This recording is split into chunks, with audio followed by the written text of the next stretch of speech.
भारत एक परिपक्व देश की तरह लाइन ऑफ एक्चुअल कंट्रोल पर इस पूरे मुद्दे को डील कर रहा है। वो सारी खबरें आती भी हैं, मुझे मालूम है कि आप लोग बहुत स्तर पर, चीन जैसे पड़ोसी देश के साथ हम बहुत स्तर पर डील करेंगे, लेकिन एक रक्षा मंत्री के तौर पर आप एलएसी की मौजूदा स्थिति को कैसे कहेंगे और देश को क्या आश्वासन देना चाहेंगे? मैं देश को इतना ही आश्वासन देना चाहता हूं कि पूरी तरह से देश को आश्वस्त रहना चाहिए कि हम किसी भी सूरत में भारत के स्वाभिमान पर चोट नहीं पहुंचने देंगे। वैसे भारत की बहुत ही स्पष्ट नीति रही है कि हम अपने पड़ोसी देशों के साथ अपने रिश्ते अच्छे बनाकर चलें,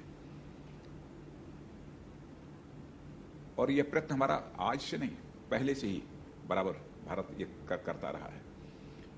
लेकिन कभी कभी चीन के साथ कुछ ऐसी परिस्थितियां ये पैदा हो जाती हैं, और इसके पहले भी पैदा हुई हैं, और हाल फिलहाल में इस मई के महीने में भी वहां पर एलएसी के ऊपर, जैसा आपने कहा, कि ये परिस्थितियां पैदा हुई हैं। लेकिन इसको सुलझाने की कोशिश जारी है। आपने चाइना के भी प्रेसिडेंट का भी स्टेटमेंट देखा होगा, पढ़ा होगा समाचार पत्रों में, और चैनल्स पर भी आपने देखा होगा उसे। उन्होंने स्पष्ट रूप से कहा कि हम डिप्लोमेटिक डायलॉग के द्वारा हम इस मामले को रिजॉल्व करना चाहते हैं। भारत की भी यही कोशिश है कि तनाव किसी भी सूरत में न बढ़े, बल्कि मिलिट्री लेवल पर यदि बातचीत करनी है तो मिलिट्री लेवल पर बातचीत करके, डिप्लोमेटिक लेवल पर बातचीत करनी है तो डिप्लोमेटिक लेवल पर बातचीत करके उस मामले को सुलझाया जाना चाहिए। और इस समय मैं जानकारी देना चाहता हूं कि मिलिट्री लेवल पर और डिप्लोमेटिक लेवल पर इस समय चाइना के साथ बातचीत चल रही है, क्योंकि वास्तविक और स्वयं चाइना ने भी इच्छा व्यक्त की है जी इस मामले को सुलझाने की। यानी मध्यस्थता का कोई स्कोप नहीं है, जो अमेरिका की तरफ से कहा जाता है, मध्यस्थता का कोई स्कोप नहीं। कल हमारी जो वहां के डिफेंस मिनिस्टर अमेरिका के होते हैं, जिन्हें कि सेक्रेटरी डिफेंस बोला जाता है, उनके साथ भी हमारी बातचीत हुई थी।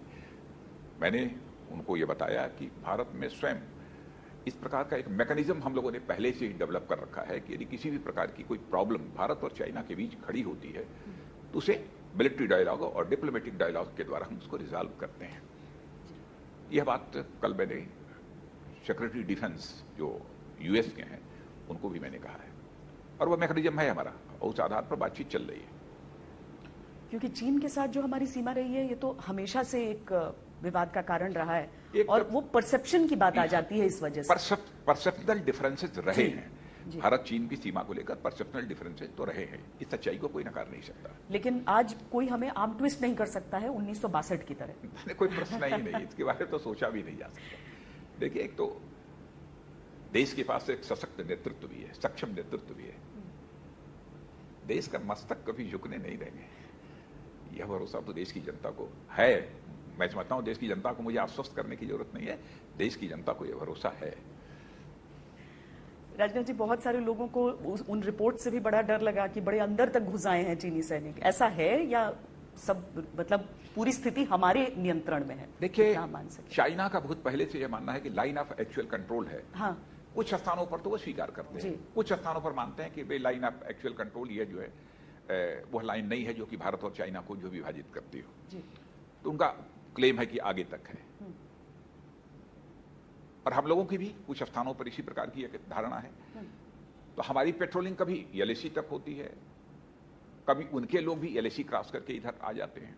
यह सिलसिला पहले भी चलता रहा है, मैंने ऐसा नहीं कि यह पहली बार हुआ, लेकिन बातचीत के द्वारा समय समय पर इसे भारत भी रिजॉल्व करता रहा है और चाइना भी रिजॉल्व करता रहा है। डोकलाम की में जो कुछ भी हालात पैदा हुए थे 2017 में ही आपने देखा, लगा कि एक टेंशन बहुत ही बढ़ गया है, लेकिन हम पीछे नहीं हटे। नहीं, हम लोग पीछे नहीं हटे, लेकिन अल्टीमेटली उस मामले को हम लोगों ने रिजॉल्व करने में कामयाबी हासिल की। यहाँ पर डटे रहेंगे अपनी जगह पर। डटे रहेंगे राजनाथ जी, जिस तरह डटे रहेंगे, लेकिन यह भी मैं बतलाना चाहता हूं कि हम लोग किसी भी देश को आंख दिखाना नहीं चाहते, हम किसी के अंदर भय नहीं पैदा करना चाहते, हम सबको साथ लेकर चलना चाहते हैं, हमारी कोशिश यही है।